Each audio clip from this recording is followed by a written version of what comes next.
The Rise of the Ogre. Episode 3. Read by Joss Ackland. Russel Hobbs. Awaking the Slumbering Giant. My first encounter with Murdoch was really when the bag went over my head. He asked me for some obscure 50s record, and I turned around and looked for it. I was working behind the counter at Big Rick Black's record shack in London Soho area. I had my back turned to him for just a moment. That's when he slipped the sack over my head and bundled me out of the shop. It wasn't until it came off I found myself at Kong Studios, and Murder Nichols was my assailant. But the music he played me was good enough to keep me there. Enter Russel Hobbs, the hip-hop heartman from the US of A.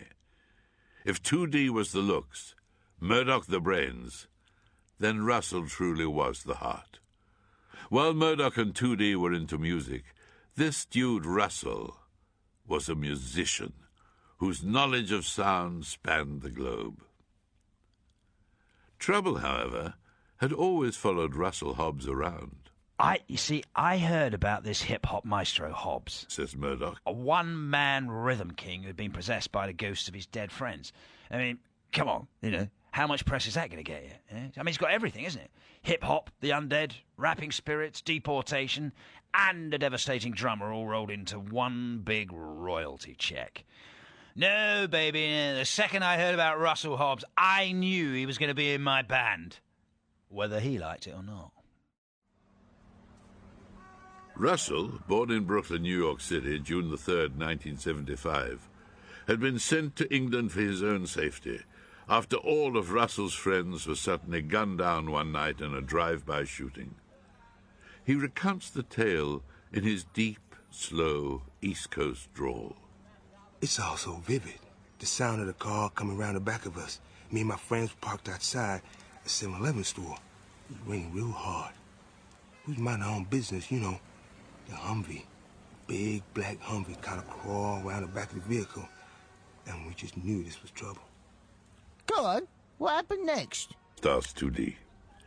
Murdoch looks at 2D and rolls his eyes. 2D's heard this story 50, 60 times, and Murdoch knows it. He throws a hefty phone book at 2D, hitting him squarely on the back of the head. Oi! Rain Man, why don't you go and memorize this? Getting Russell to go through this again was like sitting in on some tedious old fart's therapy session. Gangbangers, Russell continued. The truck was full of them, all wearing red hoodie tops, apart from one. His hoodie was black, the face completely in shadow. Then we noticed the barrel tips, just poking through the window. They opened fire and the night sky was ablaze. The gunfire from the Uzi just lit up the place. My friend Dell died instantly. The others, well, all died apart from me. For some reason, the bullets never hit me. That's really strange. Now, you may have noticed that actually a lot of what happens to us isn't exactly normal, moron. Slaps Murdoch. Russell's still with the story. But from where I lay on the floor of the truck, I could see his face. The one with the black hood. It was Death himself, incarnate. The Grim Reaper. Yo, that image is gonna stay with me forever, dog. Immediately, that's when all these spirits, the ghosts of my dead, departed friends, all entered my body. Like they was being sucked up. Like sheets being sucked up into a vacuum cleaner. Bam, bam, whoosh, bam. Straight into me. The process of possession turned Russell's eyes a permanent frosted milky white. It also gave Russell his exceptional music skills, the friends in question being the ones he'd made after his first brush with the demonic underworld, all musical supremos to a man. Dell, he was my true soulmate, my friend, my brother. When he was killed, his spirit took residence inside me. He became the ghost rapper who appeared on the Clint Eastwood record. But I've always been the receptacle for wayward spirits, demon apparitions. Well, Russell, chirps Murdoch, that's probably because of the size of vacant real estate you offer. I think it's more that I guess I kind of vibrate at that frequency. You what? I originally used to go to private school in New York, the Xavier School for Young Achievers. but I was removed from there by the faculty governors after an incident in which some of the other graduates were horribly mauled. Unknown to me at the time, I was already possessed by a demon, and a big one, too. One night in the campus dormitory, apparently I swelled up to twice my size and went on a rampage, picked up some of the kids and threw them around like dolls. I wouldn't have believed it was me if I hadn't seen the Russel Hobbs was here sign scrawled in blood in the school hall. It was definitely my signature. Murdoch is shaking his head. Oh, you're such a crackpot, Hobbs, you know that. Take it easy, Muds, or I'm gonna pound you Brooklyn style.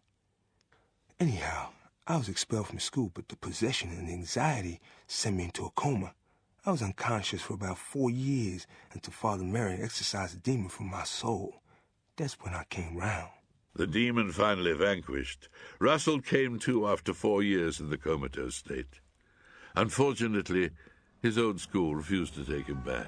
That's when I went to Brooklyn High School and met my new crowd. They were street musicians, rappers, DJs, and MCs. I learned so much so fast. Hip-hop saved my life, my soul.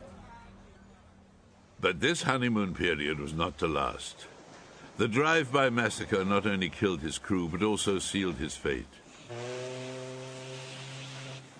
His parents shipped him off to England, to his uncle's home in Belsize Park, and to what they imagined would be a relative safety. I was sent here to convalesce, to recover and unwind. But you didn't count on me tracking you down, though, did you, mate? Oh, hey, Russ, didn't think that would happen, did you? Among Russell's personal belongings that were shipped over was one that was to become a mainstay of the Gorillaz' sonic arsenal, the legendary hip-hop machine. That box contains every beat known to man. The thing's irreplaceable. It's the TARDIS of the hip-hop world. Its rhythms span both time and history, right across the universe. Never mess with that machine. It'll eat you whole. As the big man says, the machine is a towering hybrid of every drum machine, beatbox, rhythm track, breakbeat, and sample ever created. The fact that it also contains the souls of many drummers that roll endlessly around its circuits, well, you can see why the box is so highly coveted. Now, you can't buy that kind of equipment out of the back of Exchange and Mart, can you? With the inclusion of Russell in the band, Gorillaz' stock became boosted no end. He brought with him a love of hip-hop, funk, dub, world music, krautrock, and more. From big band, bluegrass, and booty bass to jazz, ska, white noise, and reggae, his knowledge was infinite. More than this, his education and schooling in New York brought an understanding of the arts and literature, a tuition that spanned Busted to Basquiat to Bukowski.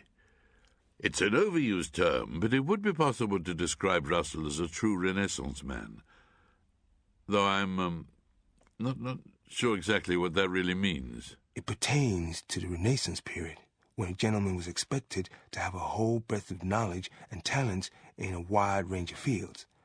Unlike polymaths, who are people who excel in many fields, I'm a cross between the two. I'm a jack of all trades, but a master of drums. What more could you ask for? A decent guitarist? And the only weak link did appear to be Paula, the guitar player. Well, Paula was the girl who played guitar for us early on. 2D had been seeing her. But she, well, it didn't really work out in the band, you know. After Russell joined the band, Paula, 2D's girlfriend at the time, was drafted in to play guitar. But one night, Russell found both Murdoch and Paula up to no good together in the toilets at Kong. Cubicle number 3, I seem to recall, says Murdoch. For this gross act of disloyalty, Russell broke Murdoch's nose a further 5 times, giving us the grand total of 8 fractures that afflict his mangled hooter today.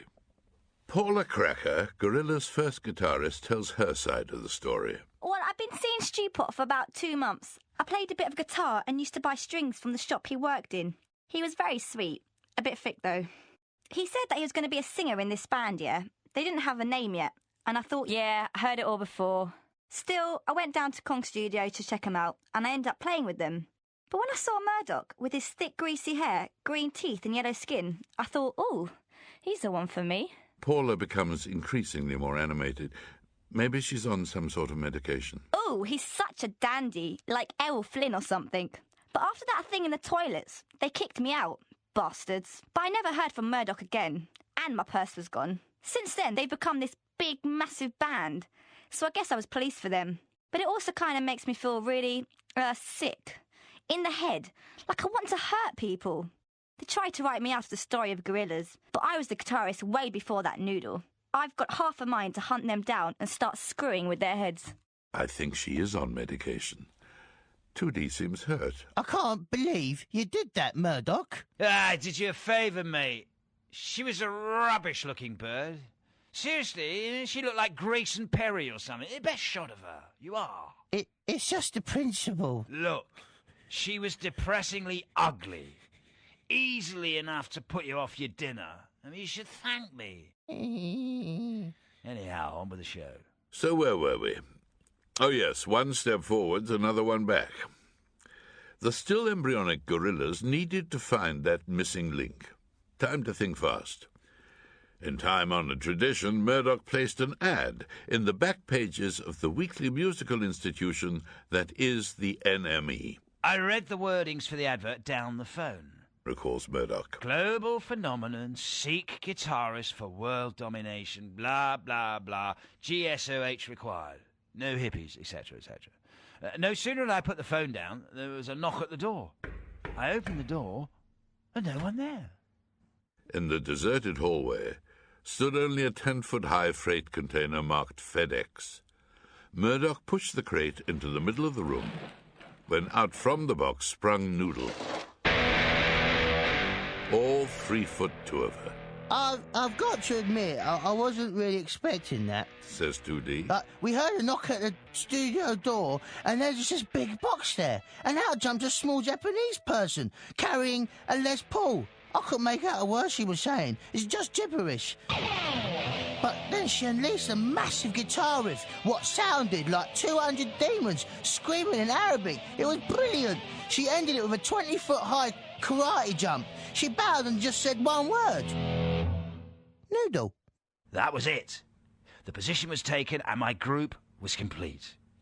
You could feel electricity running right through the four of us. Actually, I took great joy in telling all the other knobheads who turned up for the job to sling their hooks. The band changed their name to Gorillaz. A legend is born. We weren't really Gorillaz until Noodle arrived. Corrects 2D before Murdoch puts it straight. Well, we went through quite a lot of names. I thought, seeing as musically I wanted to swing through the jungle bearing my arse, I just thought Gorillaz was the perfect name. Noodle was the spirit and the joy. Even her amnesia and total lack of knowledge of her past could not cause a ripple to the joyful approach she took to life. Her presence perfectly balanced the exceptional individual components of this extraordinary group. Russell argues, Despite the language problem, you picked up pretty fast that Noodle was into music in a real way. She fitted right in. Her guitar skills were phenomenal, and she gave off pure love. The fact that she had the ability to laugh at Murdoch really helped, too. Gorillaz are alive. And so to work. The band embarked on a relentless series of rehearsals, working deep in the belly of Kong. They cemented their sound almost immediately, recording themselves as they went. The very first track to materialize was an exhilarating gem named Ghost Train, a runaway juggernaut of a track and proof positive of the undeniable magic that this foursome possessed. Based around a sample from the Human League Sound of the Crowd, and featuring some incomprehensible rap from 2D, the track was an absolute barnstormer, and enough to get the major labels salivating uncontrollably. I ran down to Snappy Snaps, bought a disposable camera, I fired off a couple of pics of the band, put them, the Ghost Train track, and a quick manifesto together. I posted the package off to Smithy over at EMI. I included a little note, just to let him know that we were coming. And in the note, it said, "Don't be a mug all your life. If you bungle this, you're going to feel like a dick. I've booked a gig. Do yourself a favour and get yourself down there. I'm throwing you a rope here, sonny. Don't louse it up. Sign us up and you can sit on your arse for the rest of your life." Yeah, well, you know what I mean. You know, you've got to set your stall up early, haven't you? Establish the relationship early on. I was right. So there you go. Gorillaz were to become the assassins of useless celebrity. A line was finally being drawn, and these people had to decide which side of it they wanted to be on. Embrace the future or drown in the past. Your choice. It did seem to do the trick. The phone started ringing immediately. Things were really picking up. Every day was just another brilliant day. I'd met this girl from S Club 7, Rachel Stevens, and we started going out together. She was really nice. What does the S stand for? 2D throws a look over to Murdoch. Murdoch winks. 2D looks down. More trouble, no doubt. I don't know, but anyway, I invited her down to the gig we were doing at the Camden Brown House. It was our first gig, so we were going to pull out all the stops. The Camden Brown House was a notorious venue that every no-hoper and junior never-will-be always played. But Gorillaz were different. Even on their first gig, the energy and confidence was spectacular. Heavy-duty welding glasses were handed out at the door for the audience's own safety. To stare directly at the blazing sensation of Gorillaz in full flow was to take one's eyesight in your own hands. They were that brilliant, see? Extracted from The Rise of the Ogre by Gorillaz, published by Penguin Books.